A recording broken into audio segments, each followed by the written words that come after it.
My name is Shellie Sulzberger, and today we're going to talk about when that call goes sideways.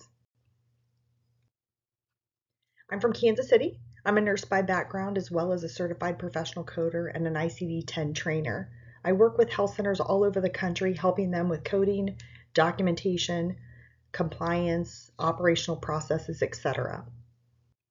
There's nothing legal in the presentation today. We're really just going to talk about when you're trying to schedule that appointment and it goes sideways, how do you get back on track?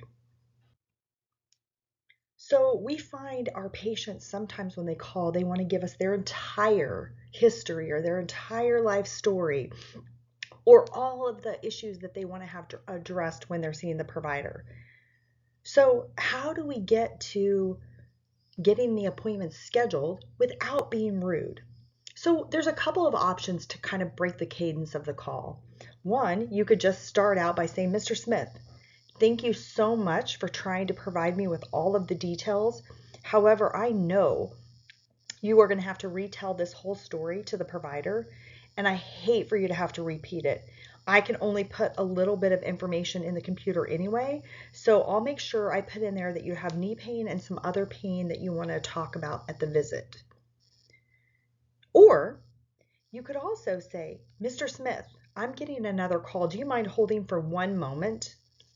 Put the patient on hold, take a couple of big deep breaths, wait a minute, and then go back and return and say, Mr. Smith, okay, I've got you scheduled for Monday at 9:30 with Dr. Jones. Please remember to bring your ID, insurance card, your $10 co-payment. Try to arrive at least 10 minutes early because we are saving this spot just for you. Thank you so much, and we look forward to seeing you on Monday. Now, what happens if you don't already have the date picked out, but Mr. Smith is giving you his life story? So then you might say, Mr. Smith, after you put him on hold, come back, and then you might say, Mr. Smith, now I know we were wanting to get you scheduled for your knee pain and some other pain. Do you prefer a morning or do you prefer an afternoon? If he starts again getting sidetracked, again, just, do you mind holding one more moment? I keep getting another phone call. And then going back, okay, you said you preferred morning, and trying to get that appointment scheduled without being rude. Now, what happens when the patient is screaming or cussing or calling you all kinds of names? A couple of things. Number one, calmly ask the patient to quit screaming or cussing. Sometimes, even if you talk really low when you are talking to them, they will quit screaming because they want to hear what you're saying. So a couple of things you could also say. Mrs. Jones, I understand you are very upset. However, I cannot help you when you're screaming at me. I'm happy to help you if you will talk to me in a normal voice. Or you could say, Mrs. Jones, I'm sorry you're upset.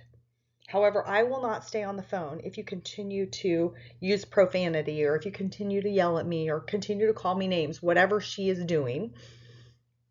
If you want to quit, I would be happy to help you. If not, I'm going to end this call and you can call back when you're ready to talk to me in a nice voice.